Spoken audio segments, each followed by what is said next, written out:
Day 2, Chapter 2, where this shed either becomes a masterpiece or a very large obstacle in the back garden. First things first, we've moved the whole unit over to the side fence, away from the garage door, mainly because I enjoy being able to open the garage door. A small luxury. We've added 3 tongue and groove planks. Dan's now trimming the right hand side nice and flush. And when I say nice and flush, I mean good enough that we'll stop looking at it. You'll notice we've left a small overhang on the left hand side and a gap behind it where we'll place a batten, and that is effectively extending the floor space to allow space for the spray painted advertisement board without having to cut it. So far we've used 2 pieces of plywood, came from a music festival, free of charge. We've used 4 yellow pallets from the flooring company friend and a plastic sheet that's come from a mattress. They're all attached with gold screws. I've used gold screws since 2020 when I had my kitchen extension. The builders were a messy bunch. They left boxes of them on the site, left, right and centre, every single day.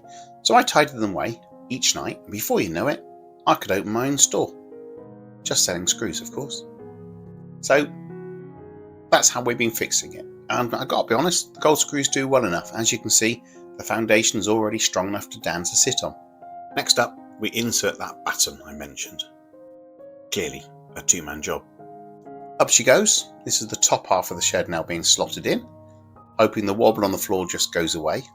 I think eventually we soak it with the warm water and add weights to it overnight to straighten it out, but we'll get to that in time. We add some cheeky planks to the side battens to make temporary shelves.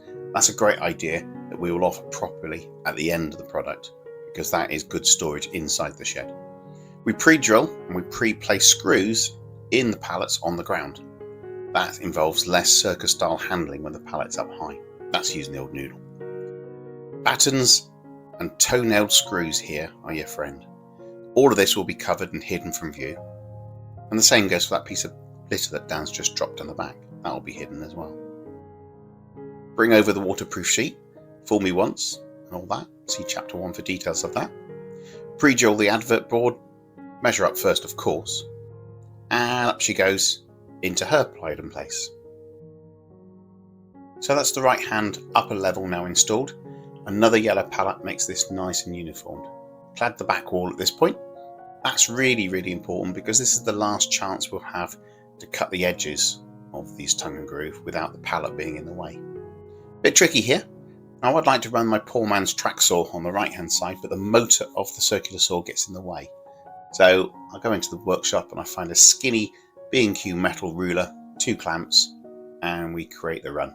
Hey presto, the back wall is complete. Daniel's left me on my own to put the plastic sheets over the sides of the yellow pallets. Where the plastic sheets are, we've left us little space for a very special guest, and you'll see that later in this build. As you can see, I've added the final yellow pallet, and I've done all the waterproof sheeting, and I've clad the back wall. And I've done it a lot better than I did the bottom half. That's a learning curve. I take some final measurements. This is going to be important for cladding the sides, and then I decide I want to move the shed back a little bit before it gets too heavy, and I'm on my own. So I use this trolley to shuffle it a little bit, and then I decide, do you know what, I'll do the cladding and then me and Daniel will move it. Join me tomorrow, chapter 3, cladding. Lovely. Hope you've enjoyed. See you again.